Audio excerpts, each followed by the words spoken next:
অসমৰ প্ৰতিটো ছবিগৃহত এতিয়া চলি আছে ভাইমন্দা আৰু ভাইমন্দাৰ বিষয়ে হয়তো মই বহাই কোৱাৰ কোনো প্ৰয়োজন নাই ইতিমধ্যে যিসকলে ভাইমন্দা উপভোগ কৰিছে সকলো ছবিখন চাই ভাল পাইছে আৰু ময়ো যোৱাকালি ছবিখন উপভোগ কৰিলোঁ আৰু মই ভাবিছোঁ আজি আপোনালোকৰ বাবে লৈ আহোঁ ছবিখনৰ বিষয়ে থুলমূল ৰিভিউ আচলতে ছবিখনৰ ৰিভিউ দিবলগীয়া বিশেষ কোনো কথা নাই যিহেতু ভাইমন্দাৰ জীৱন ভিত্তিক এখন ছবি নিৰ্মাণ কৰা হৈছে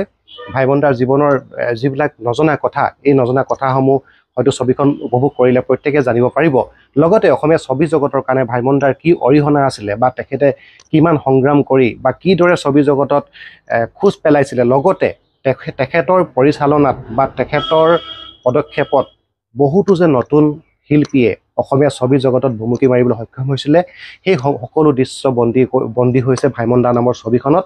আৰু প্ৰকৃততে অসমীয়া ছবি এজন লিজেণ্ড আছিলে ভাইমন্দা মুনীন বৰুৱাদেৱ তেখেতৰ পৰিচালনাত যিকেইখন ছবি মুক্তি পাইছিলে আটাইকেইখন ছবিয়ে জনপ্ৰিয়তা লাভ কৰিছিলে আৰু লগতে অসমীয়া ছবিৰ উদ্যোগটোৰ বাবে এক নতুন আশাৰ বতৰা কঢ়িয়াই আনিছিলে মুনীন বৰুৱাদেৱৰ পৰিচালনাত নিৰ্মাণ হোৱা প্ৰতিখন ছবিয়ে গতিকে এতিয়া মই থুলমূলকৈ ছবিখনৰ বিষয়ে কিছু কথা পাতিব বিচাৰিছোঁ আপোনালোকৰ আগত ছবিখন প্ৰযোজনা কৰিছে জিল ক্ৰিয়েশ্যনৰ বেনাৰত শ্যামন্ত গৌতমে আৰু ছবিখন পৰিচালনা কৰিছে শশাংক সমীৰে আৰু এটা কথা ভাল লাগিছে ছবিখনত বহুতো নতুন অভিনেতা অভিনেত্ৰীৰ সমাৱেশ ঘটিছে এটা কথা মই পুনতেই ক'ব লাগিব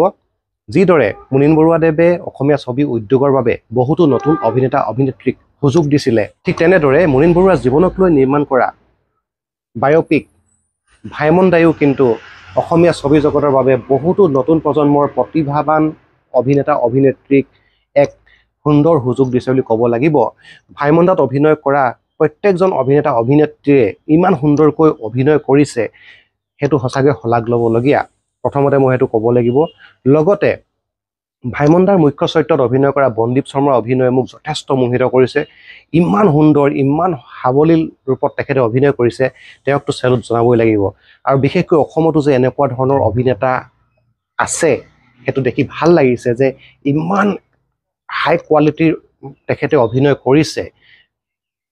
ইমান নেচাৰেল অভিনয় কৰিছে আৰু ভাইমন্দাৰ চৰিত্ৰটোত তেখেতে নিজকে ইমান সুন্দৰকৈ খাপ খুৱাই ল'ব পাৰিছে এই ক্ষেত্ৰত তেখেতক সঁচাকৈয়ে পুনৰবাৰ চেলুট জনাইছোঁ বন্দীপ শৰ্মাৰ অভিনয় যাত্ৰা আৰু সুন্দৰ হওক তেখেতে আৰু ভাল ভাল কাম কৰক লগতে নাম ল'ব লাগিব ছবিখনৰ পৰিচালকৰ ক্ষেত্ৰত সুন্দৰকৈ পৰিচালনা কৰিছে বিশেষকৈ এনেকুৱা এখন চিত্ৰনাট্য প্ৰস্তুত কৰি ওলোৱাটো হয়তো একেবাৰে সহজ কাম নাছিলে আৰু বিশেষকৈ ইমানবিলাক আৰ্টিষ্টক একেলগে সমাৱেশ কৰি এখন ছবি নিৰ্মাণ কৰাটো ইমান সহজ নহয় এই ক্ষেত্ৰত শশাংক সমীৰকো ধন্যবাদ জনাব লাগিব যিহেতু তেখেতৰ হয়তো এখন প্ৰথম ছবি আৰু প্ৰথম ছবিতে তেখেতে নিজৰ পৰিচালকৰ দক্ষতা প্ৰমাণ দিছে লগতে চিনেমাখনৰ আটাইতকৈ ভাল লগা বিষয়টো মই এইখিনিতে ক'বই লাগিব ভাল লগা বিষয়টো হৈছে ছবিখনৰ চিনেমেটোগ্ৰাফী ছবিখনৰ কেমেৰায়ো আপোনাক বহুতো কথা ক'ব ছবিখনৰ কেমেৰাৰ যিসমূহ ফ্ৰেম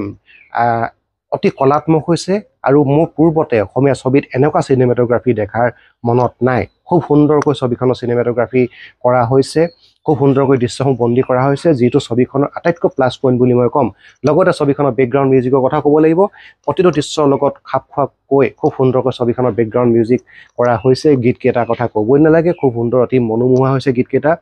আৰু এইখিনিতে মই ক'ব লাগিব পুনৰবাৰ কৈছোঁ যথেষ্ট নতুন অভিনেতা অভিনেত্ৰীৰ সমাৱেশ ঘটিছে প্ৰায় 400মান অভিনেতা অভিনেত্ৰী এখন ছবিত অভিনয় কৰিছে কিন্তু এইখিনিতে মই প্ৰায়ভাগৰে অভিনয় ভাল পাইছোঁ তথাপিও মই ক'ম যিহেতু এটা মুখ্য চৰিত্ৰ মুনীন বৰুৱাৰ পত্নীৰ ভূমিকাত যি অভিনয় কৰিছে য়াশশ্ৰী ভূঞাৰ অভিনয়ত মোৰ কিছু কমি থকা যেন লাগিলে যিহেতু য়াশশ্ৰী ভূঞাক পূৰ্বতে দৰ্শকে যিটো ৰূপত দেখি আহিছে তেখেতক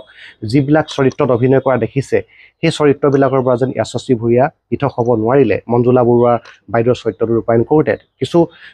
নিজৰ যেন চৰিত্ৰৰ পৰা য়াশশ্ৰী যেন সম্পূৰ্ণৰূপে ওলাই আহিব নোৱাৰিলে ঠিক তেনেকুৱা মোৰ অনুভৱ হৈছে আৰু আশা কৰিছোঁ এইখিনি অনাগত সময়ত য়াশশ্ৰীয়ে গুৰুত্ব দিব যথেষ্ট প্ৰতিভাৱান অভিনেত্ৰী আৰু সেয়া সকলোৱে জানে য়াশশ্ৰীৰ যথেষ্ট প্ৰতিভা আছে আৰু এয়া হয়তো য়াশশ্ৰীৰ প্ৰথম অসমীয়া বোলছবি আশা কৰিছোঁ অনাগত সময়ত তেখেতৰ এইখিনি ক্ষেত্ৰত তেখেতে গুৰুত্ব দিব তাকে সকলোৰে অভিনয় ভালেই পাইছোঁ আৰু বিশেষকৈ মই ইয়াত ভুল খুচৰিবলগীয়া বিশেষ একো নাই যিহেতু এখন ছবিত ভুল খুচৰাটো ভুল হ'ব গতিকে তথাপিও দুই এটা ক্ষেত্ৰত কথা ক'ব লাগিব আৰু এটা কথা মই পাহৰি গৈছোঁ এইখিনিতে ক'ব লাগিব ছবিখনৰ কষ্টিউমৰ বিষয়ে ইমান সুন্দৰকৈ কষ্টিউমবিলাক নিৰ্মাণ কৰা হৈছে ইমান পুৰণা পটভূমিত আৰু গৰিমা শইকীয়াৰ গাৰ্গো যথেষ্ট ধন্যবাদৰ পাত্ৰ এইখিনিতে যিহেতু এনেকুৱা প্ৰতিটো পটভূমিত খাপ খোৱাকৈ কষ্টিউম নিৰ্মাণ কৰাটো এজন কষ্টিউম ডিজাইনাৰৰ কাৰণে সহজ কথা নহয় আৰু এইটো গৰিমা শইকীয়া গাৰ্গ কৰি দেখুৱাইছে সেইটো যথেষ্ট ভাল লাগিলে ছবিখনৰ কিন্তু পটভূমিৰ ক্ষেত্ৰত কিছু কথা থাকি গৈছে যিহেতু যেতিয়া 65ৰ কিছুমান পটভূমি দেখুওৱা হৈছে তেতিয়াও কিন্তু আমি ৰাস্তা পদূলি যিসমূহ দৃশ্য বন্দী কৰিছে ফ্ৰেমত কিন্তু অধিকাংশ আমি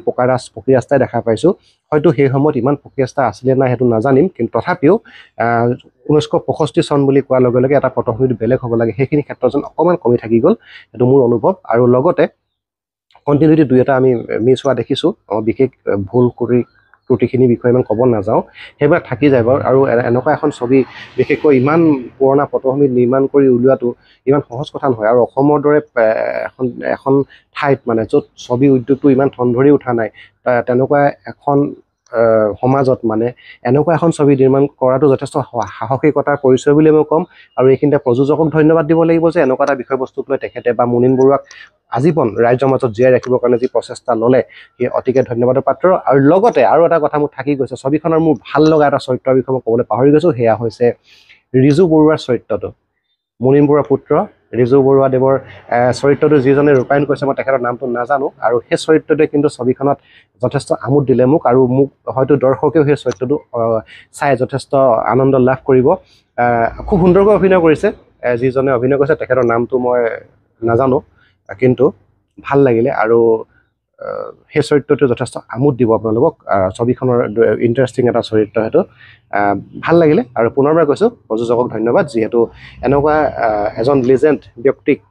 আজীৱন অসমৰ ৰাইজৰ মাজত জীয়াই ৰাখিবৰ কাৰণে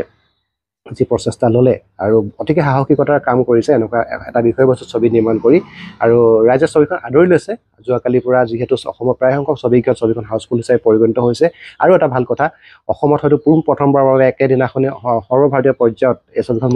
মুক্তি দিয়া হৈছে গতিকে কেৱল অসমতে নহয় অসমৰ বাহিৰত থকা অসমীয়া লোকসকলেও এই ছবিখন উপভোগ কৰিব পাৰিব গতিকে যাওক ভাইমন দা চাওক আৰু যিদৰে ভাইমন দাই অসমীয়া ছবি উদ্যোগৰ কাৰণে যথেষ্ট অৰিহণা আগবঢ়াইছে গতিকে ভাইমন দাক ধন্যবাদ দিবৰ কাৰণে এই ছবিখন আপোনালোকে চাবলৈ যাওক